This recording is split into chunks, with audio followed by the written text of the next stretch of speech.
In spite of Moses and Aaron's great sense of failure caused by their first meeting with Pharaoh, they were told by God to return again to the king of Egypt and to impress him by producing their marvel before him.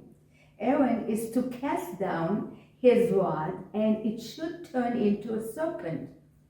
Quote, Pharaoh then, for his part, summoned the wise men and the sorcerer and the Egyptian magicians, and they did the same with their spells, each casting down his rod, and they turned into serpents. But Aaron's rod swallowed their rods.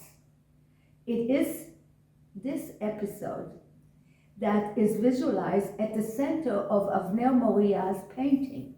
Why did the artist choose this particular scene to illustrate this parsha? What is the connection between this central image and the other 6 vignettes around it? Against the background of the pyramids in the central scene, we see sandy ground and the blue water of the Niles.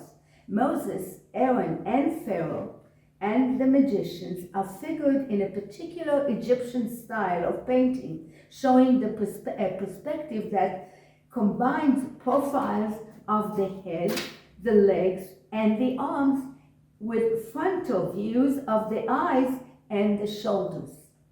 Since the biblical text uses a singular form when referring to Aaron and Moses coming, it says Vayavo, and he came, the artist displayed them as one figure standing on the right, holding onto the tail of a green crocodile.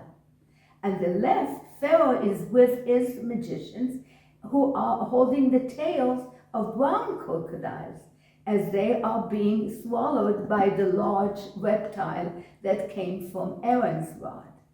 This scene is very important, for it suggests that had Pharaoh been willing to accept the extent of God's powers, he would have spared himself and his people much suffering.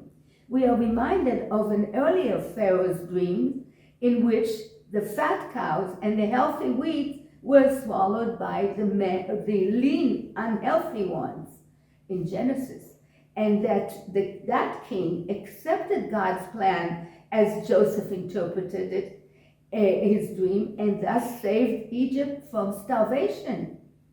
In contrast, we are told that the present Pharaoh, quote, yet Pharaoh's heart stiffened, and he did not heed them, end quote. Clearly, unlike the earlier king, the new Pharaoh did not respect God's power as he witnessed it reflected through Aaron's rod. The 6 images framing the central depiction of all relate to the rod at the hand of Aaron and Moses, which represented God's might. The 3 on the right visualize miracles done through the rod in Egypt. At the top rod, he's turned it into a crocodile, which is devouring the magician's reptiles. The middle scene shows the rod turning the water of the Nile into blood, killing all the fish in the river. And the bottom square depicts the plague of the frogs. The 3 scenes on the left visualize the rod being used to call forth God's miracles for the Israelites. The top square shows Moses splitting the sea. In the middle, Moses is hitting the rock and the water is streaming. And the bottom image depicts the struggle with Amalek. Moses is standing on a hill with the rod in his upraised arm. The way the rod was used in performing all of God's commands demonstrates the verse, quote, by this you shall know that I am the Lord, end quote.